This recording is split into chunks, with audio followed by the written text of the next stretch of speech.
Anyone who's been on a video game forum on the internet knows how cultish video game followings can be. So this is our first project. This was called Music is in the Air. So there's a kite, and then I don't know. I actually have no idea how.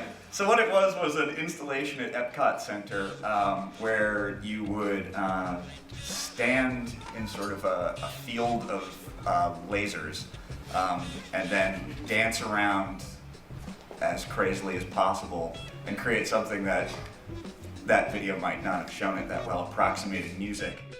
You can control whether you want to play chords or notes and how long you want to sustain it. So that was around 1997, 1998. After that, sort of some games came out of some games started coming out of Japan, mainly that were using music really innovatively. One of the first ones that we really caught on to at Harmonix, and we're like, wow, you know what? Maybe we should make video games instead of whatever those other two things were. So this game came out of Japan called Parappa the Rapper, which if you haven't played, please do so. It's pretty incredible. And it sort of changed the way we approach things. So our first game was Frequency, which now we make games with peripherals, but this game just used the standard PlayStation 2 controller. Since this game is really confusing, we'll go back to it and sort of see if I can. Oh, this is a commercial.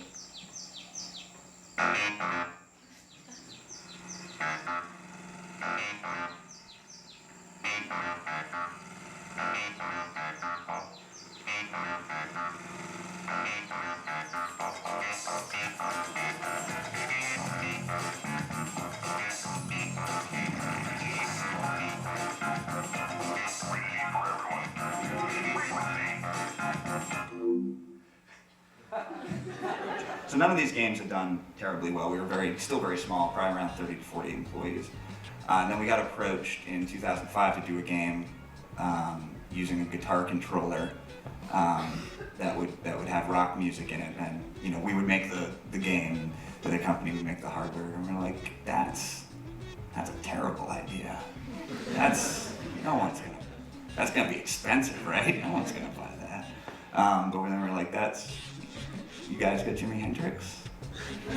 Yeah, okay. And we put out, that was the year Guitar Hero came out, and with very low expectations, it actually sold pretty incredibly and kind of took off. I mean, like I said, like Evan was saying, we went from a company of about 30 people to a company of about 250 in about 2 years. But we also have a dedicated prototype team, so we can keep working to sort of innovate these things in the future and keep trying to work on more stuff. And hopefully get more games out and sell a lot of music to kids. So I'm Jenova Chen from that game company. When humans are hungry, they seek food.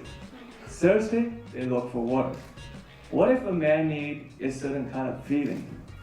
As usual, they will look for objects that make them feel a certain way. Whether it's books, music, TV, or movies, entertainment is essentially the food for our feelings. Video game has evolved from a technology into a mainstream entertainment medium.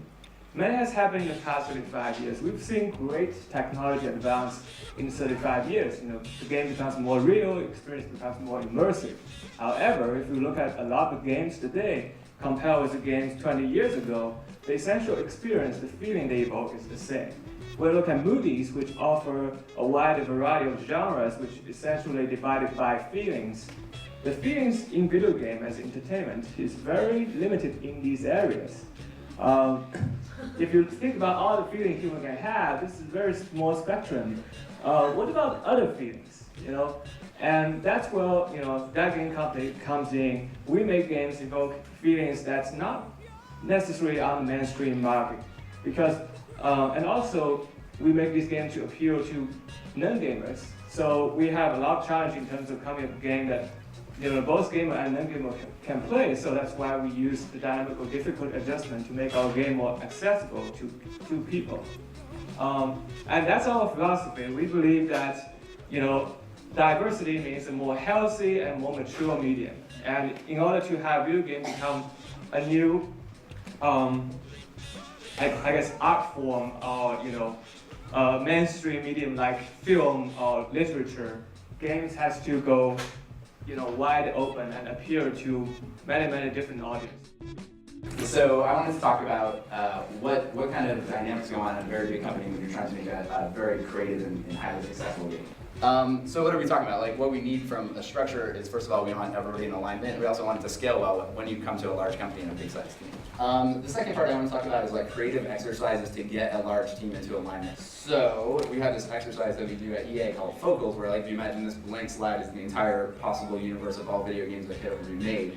You sort of start, you pick the minimum amount of lines, is the metaphor, to sort of like mark off some section of the space.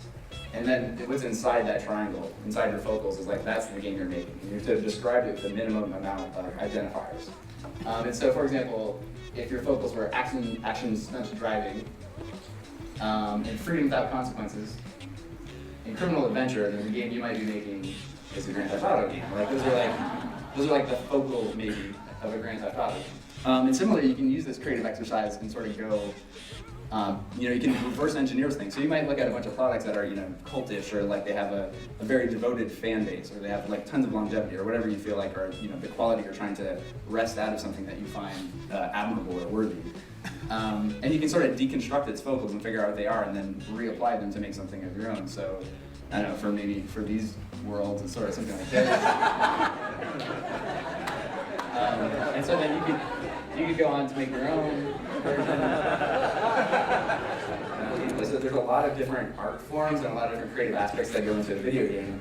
They have an art style, they have a fantasy, they have a genre, they have a story and a fiction, and all that stuff makes incredibly important contributions, but it's not actually the game itself. And the game is the interactive part, is the play. And the last part, this is going to go super quick, but this is sort of transition to our topic, which is like what makes games vital. So if you've got these teams that are well aligned around goals, what are those goals? What are you trying to do? I want to make the disclaimer, like it's not like I know, but I just sort of wanted to throw out some ideas to help see the conversation. So games can be compulsive. This is something we know how to design for. Personal fantasy, yeah, I mean games, I want to be an athlete, I want to be, a rock star.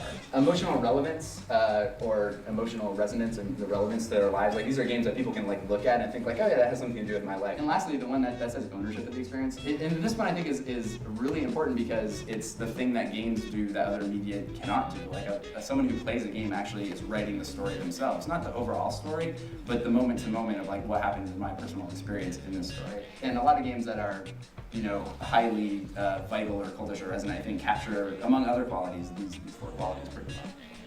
And that's the end of my introduction. Awesome. Thanks.